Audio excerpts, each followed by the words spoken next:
chronique politique d'Alexis Lacroix à suivre notamment en vidéo sur notre Facebook Live et sur YouTube. Bonjour Alexis.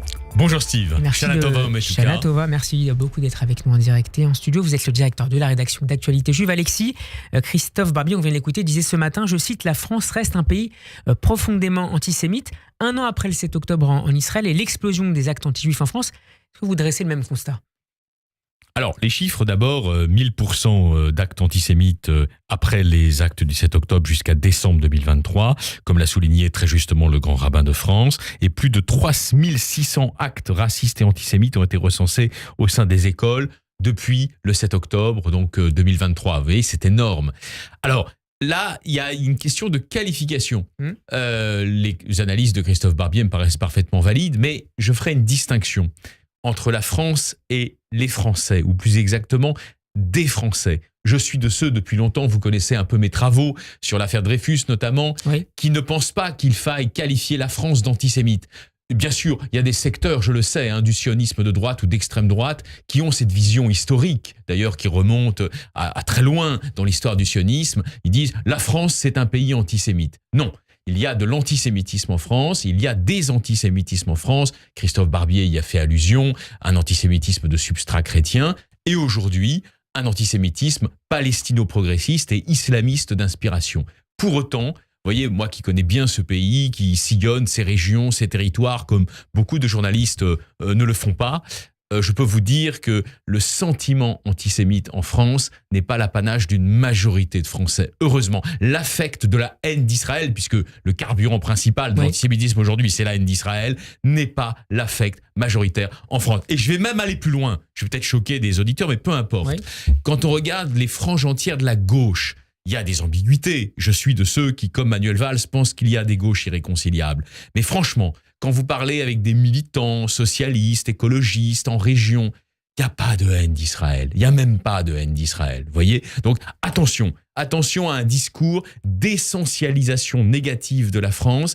qui, à mon avis, nous ferait passer à côté de l'essentiel, c'est-à-dire à côté des vecteurs principaux de la haine d'Israël et du néo-antisémitisme. Qui se diffuse, ça c'est incontestable, Alexis. Non mais d'accord, il se diffuse, mais ça ne veut pas dire que les Français sont antisémites. Je crois que ce serait un discours assez déréalisé, pardon de le dire comme ça, un peu... C'est pas ce que disait Christophe, il parlait de la France antisémite tout en... Non, je vous ai dit que ce n'est pas ce qu'il disait. Mais ça serait un discours assez déréalisé qui peut en tenter certains, je le comprends très bien, mais il est aussi de notre responsabilité de commentateurs et d'intellectuels de remettre, si vous voulez, un petit peu les points sur les i. Il y a de l'antisémitisme en France, il progresse comme une tache d'huile, il fait tache d'huile, mais la France n'est pas antisémite. Alexis, Emmanuel Macron s'est exprimé ce matin sur le réseau social X, je le cite, « La douleur demeure aussi vive qu'il y a un an, celle du peuple israélien, la nôtre, celle de l'humanité blessée. Nous n'oublions ni les victimes, ni les otages, ni les familles au cœur brisé par l'absence ou l'attente. Je leur adresse nos pensées fraternelles. » Fin de citation, Alexis, des mots qui interviennent après un week-end particulièrement houleux,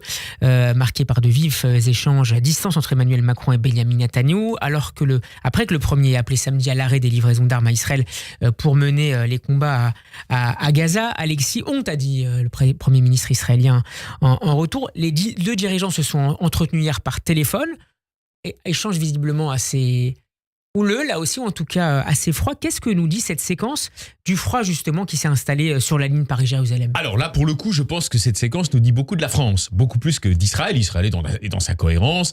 Benyamin Netanyahou a décidé de mener une guerre au nord qui lui apparaît comme indispensable, et d'ailleurs, elle l'est en très grande partie indispensable, cette guerre au nord. Et de pointer du doigt des responsables occidentaux de pays amis. Alors voilà, justement, peut-être parce qu'il y a une tentation, vous le savez bien, de réduire progressivement les livraisons d'armes. Pour l'instant, il faut le dire clairement les choses, là aussi, resituer les choses, 90% des armes livrées à Israël par les puissances occidentales viennent de Berlin et de Washington. Donc ce sont les piliers, on va dire, de l'aide stratégique et logistique à Israël. La France n'est pas concernée. En revanche, effectivement, ça dit beaucoup de la France. Et je crois que ça dit quelque chose, là aussi, il faut être précis dans l'utilisation des mots. L'ancien Premier ministre Manuel Valls ce matin était sur LCI. Il a dit Israël, là, avec ces mots malencontreux du président de la République qu'il condamne, s'éloigne d'un allié précieux, et je dénonce et je déplore depuis plusieurs mois la position en zigzag de notre diplomatie. Évidemment, là encore, parlons clair, parlons net, parlons cash. Il n'y a pas d'antisémitisme ou de haine d'Israël de la part de Macron. C'est pas l'objet. En revanche, il y a une inaptitude à fixer une ligne de cohérence sur la question qui nous occupe, c'est-à-dire Israël et ses guerres avec son pourtour terroriste. Il n'y a pas de cohérence. Effectivement, on a vu le président de la République sauter sur une idée que Bernard-Henri Lévy lui proposait après le 7 octobre 2023. Fameuse coalition internationale contre le terrorisme. Voilà, et Bernard nous en avait parlé à votre micro, d'ailleurs, quand il est venu à plusieurs reprises ici à Radio J. C'était une bonne idée, hein. C'est-à-dire sur le modèle de ce qu'on a fait pour Daesh. Le Premier ministre Manuel Valls en sait quelque chose. Il y avait une coalition des démocraties, des grandes démocraties, et des plus petites d'ailleurs, pour venir à bout de cette menace terroriste. Ça mais qui a été considérée comme inapplicable par les diplomates. Vous avez absolument raison, Steve. Ça n'a pas pris forme, mais c'était une bonne idée. Et puis ensuite, on a vu le président de la République, au gré, si vous voulez, des influences qu'il subit, car il ne faut jamais imaginer que parce qu'on est président, on est le roi soleil. Évidemment qu'on est entouré de conseillers, et puis aussi il y a le Quai d'Orsay, etc. On l'a vu se rapprocher, on va dire, de positions qui apparaissent à juste titre aux Israéliens comme des positions qui leur laissent entendre en quelque sorte, qui réveillent chez eux des réminiscences de la trahison. Et notamment, effectivement, des positions qui, comme celles qui ont été exprimées très récemment, laissent entendre qu'au fond, il faudrait que les puissances occidentales, dans leur globalité, étendent les embargos sur les armes livrées notamment pour poursuivre... Comme après la guerre de 67. Alors voilà, c'est un peu je crois, si vous voulez, que si on veut, vous avez absolument raison, on ne s'est pas consulté, mais évidemment vous avez mis le doigt sur l'essentiel, si l'on veut comprendre ce qui reste de cohérence à Emmanuel Macron et que les Israéliens apprennent à leurs dépens, on peut penser d'ailleurs que Joshua Azarka a la même lecture que nous, nouvel ambassadeur il faudra le consulter, il est venu, il reviendra à votre micro, mais c'est évidemment quelque chose de néo-gaulien, c'est-à-dire Macron, à tort ou à raison, se vit comme le protecteur des équilibres dans la région. Le seul problème, si vous voulez, c'est que cela risque, s'il poursuivait dans cette voie, d'aboutir à une cassure très nette avec Israël, tout au moins avec le gouvernement israélien, avec Benjamin Netanyahou, avec ses principaux ministres, avec Yoav Gallant, etc. Et d'autre part, alors là, c'est plus fondamental. Pour terminer, Alexis. Oui, mais c'est plus fondamental.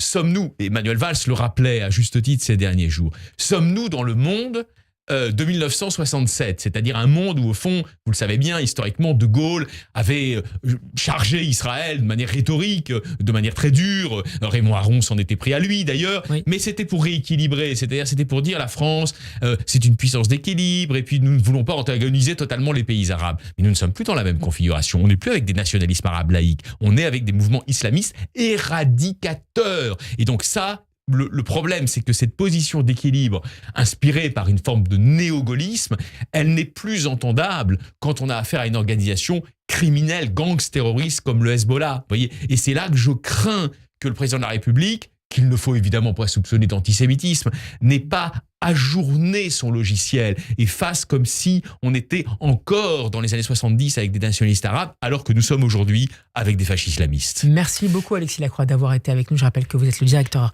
de la rédaction d'Actualité Juive et qu'on peut vous écouter notamment sur radioj.fr et en vidéo sur YouTube. À demain. Et à demain, Steve.